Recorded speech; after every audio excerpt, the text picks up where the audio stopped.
দেখুন, এটা তো একটা বর্তমান রাজ্য সরকারের একটা তো মন্দির, সেখানে সমস্ত দলই আসতে পারে।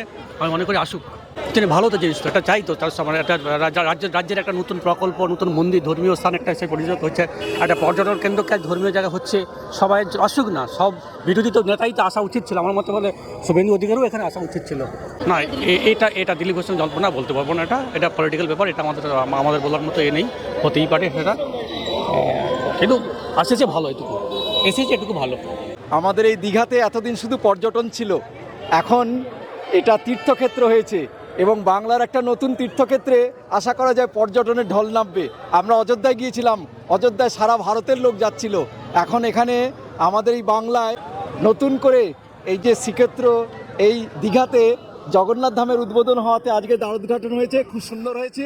আশা করা যায় শুধুমাত্র দীঘায় নয়, আমাদের কলকাতা থেকে আরম্ভ করে সমস্ত বাংলায় পর্যটনের ঢল নামবে। না, আমাদের দিলীপ ঘোষ একটা আলাদা চরিত্র আর মুখ্যমন্ত্রী আলাদা চরিত্র।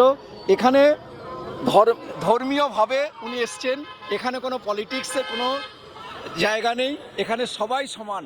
আমাদের মুখ্যমন্ত্রীও বলেছে আপনারা সবাই আসুন, সবার কাছে আমন্ত্রণ জানিয়েছে।